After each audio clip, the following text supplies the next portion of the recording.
Well, hello there. This is Virtual Chess Noob, learning and having fun with chess.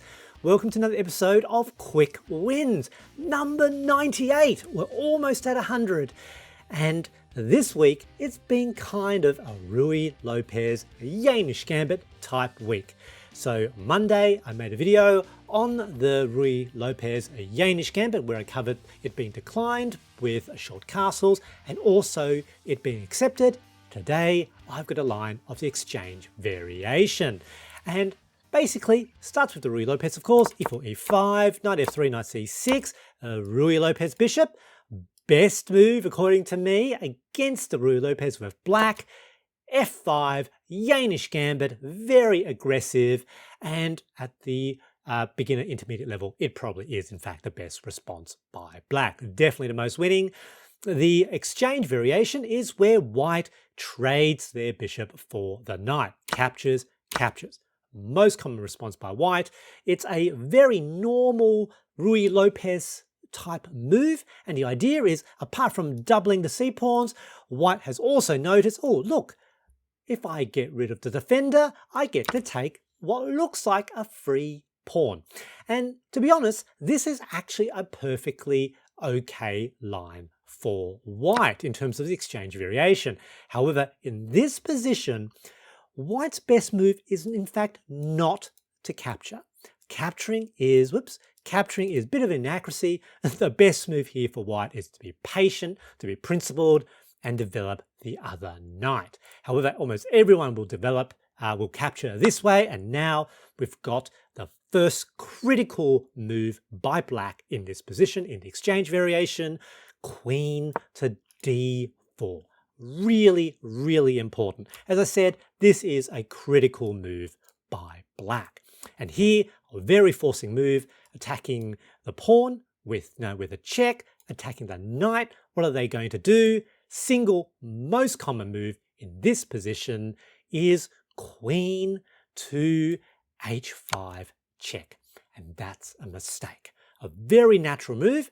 Now the best move for white is this backwards knight move, giving up the pawn. It's not a very obvious move.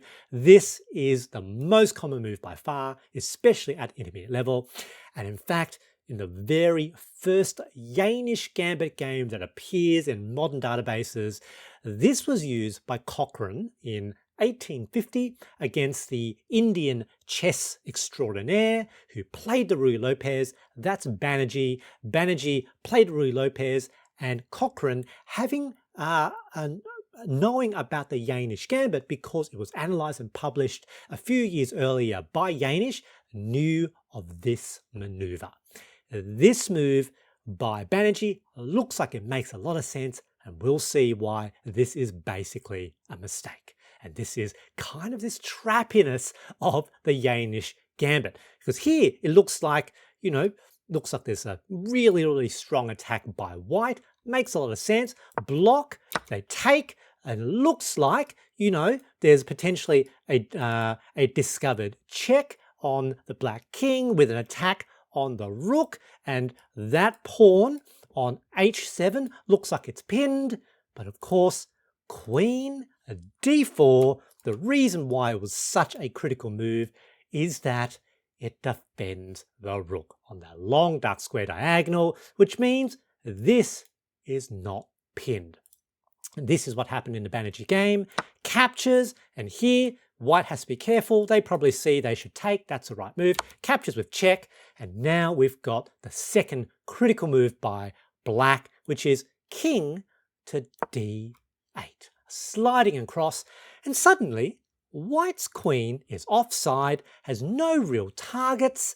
Everything looks like it's defended. No easy checks on the black king. They could give a check this way, but all that allows is for black to develop with winning tempo on white's queen. So here white is in some trouble. What has black gained here? Well, firstly, even though there's material equality, you can see black is really far ahead because the opening up of these kingside files, basically it's like these pieces are relatively developed. Now in this game, what did white do? they short castled. Seemed to make a lot of sense. Getting rid of this particular problem with their king exposed on the semi-open e-file. You can see that's inaccurate.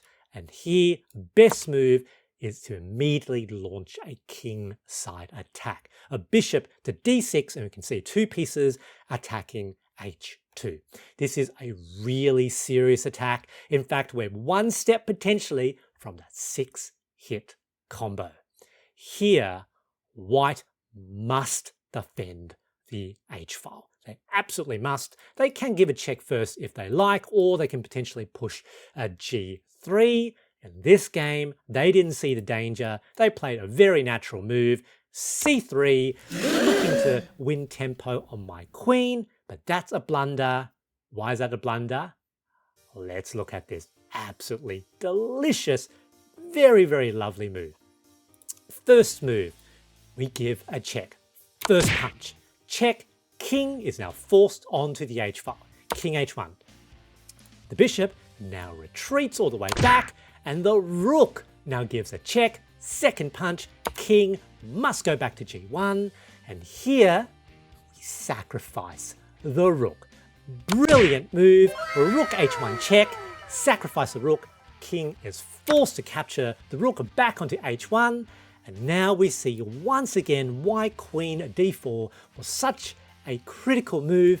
It now replaces the rook on h8, queen h8, check once again. Now white, if they wanted to, can delay checkmate by 1 turn by blocking the h-file with their queen. Now in this game they opted not to do that. King back to g1, and of course queen h2, checkmate. Good game, GG.